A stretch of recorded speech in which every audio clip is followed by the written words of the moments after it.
Hey, what is going on, everybody? It's the next big thing, and yes, I'm going to be talking about the new Spider-Verse movie. It was absolutely incredible. And do not fret, ladies and gentlemen, because I am indeed a big Spider-Man fan. And to be honest, I've been waiting for a movie that looked like this ever since the beginning of the time I played Ultimate Spider-Man on my PlayStation 2. And I know I'm gonna sound just like any other of the reviews that you've probably already seen by now, but yeah, when you look at the movie, it looks just as if you're opening a comic book. I also tried looking through a few sources to see exactly how it was animated, and it seems to have been using CGI alongside with traditionally 2D animation. And from what I've read, I believe a third method they use, sort of like what they do for graphic novels. But yeah, if you have the opportunity to watch this in 3D, I really recommend that you watch it in 3D. Now, I for one did not do that because I'm too much of a cheapso, but at the same time, I don't think my theater actually had 3D. So yeah, in summary, go watch it in 3D. Don't be like me, because this film would look absolutely superb. Now, enough about the animation, let's talk about the action and the storyline itself, because oh my goodness, it is just incredible. I honestly, for one, believe that this was going to be Sony's attempt to try to reboot everything. I mean, it kind of is, and make their own dimensional universe with Marvel and everything. But where I'm trying to get at is I really thought they were going to screw it all up like how they did, I don't know,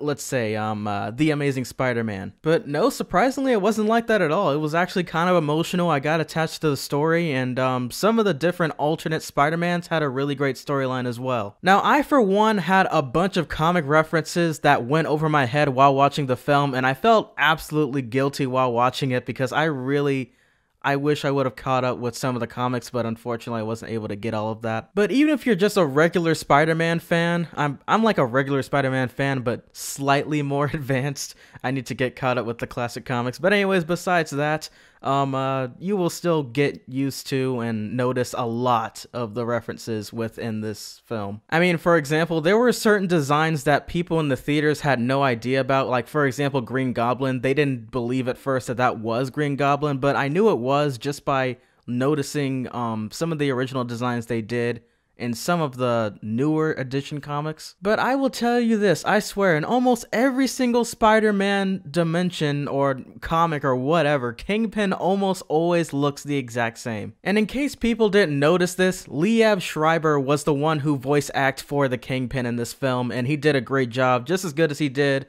for the what was it, the Storm King in the My Little Pony movie from last year. You gotta be kidding me! And it's quite ironic for my channel because if you are aware of this by now, that was the most recent movie that I reviewed, which was a year ago. And once again, Liev Schreiber is a villain. I mean, this guy, I don't think I've ever seen him as a good guy in any film. And lastly, I wanted to end it right here when it came up to the voice actors. Miles Morales was voiced by Shameik Moore, and the one that was Peter Parker, the one that was the main Peter Parker, was Jake Johnson. And I don't know if it was just me, but throughout the entire film, I could have sworn that the original Peter Parker was just Jonah Hill, but I don't know, maybe their voices just sound similar. But anyways, besides that point, IMDb also mentions the fact, spoiler warning by the way, that there is a scene at the end once the credits officially close that Spider-Man 2099 actually meets up with the Spider-Man in 1967. Now, I for one did not see this scene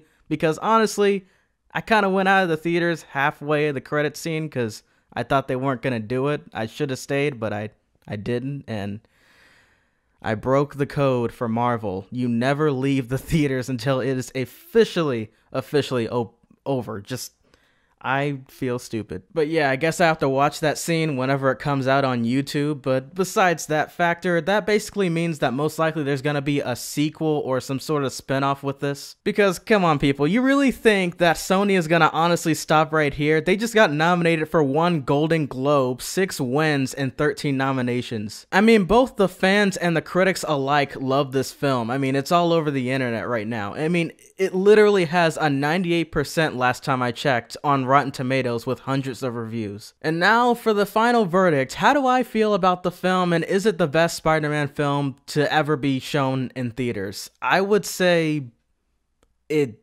potentially is one of, if not the greatest Spider-Man film ever. I mean, it did what all Spider-Man films should have shown: responsibility, Stan Lee cameos, and of course we have the good old comedy, because that was an absolutely hilarious and action-packed film. And I would love to just keep spewing out of my mouth the fact that Spider-Man 2 is the absolute greatest Spider-Man film ever created by Sony, but I have to say, it would be just for nostalgia if I said that, because quite honestly, they worked on this film, had over hundreds of animators working on this film, and it took a lot of hard work. I would have to say that this is the #1 best Spider-Man film ever created. Now, if you disagree with me, then that's perfectly fine, because I mean, there are a lot of great Spider-Man films to come by, and I'm not saying that this was the best Spider-Man character. I'm saying that as a film, as that's focusing on Spider-Man and Spider-Man only, this is the best one, in my opinion. Spider-Man Homecoming, by the way, is still, I think, my 3rd or 4th favorite.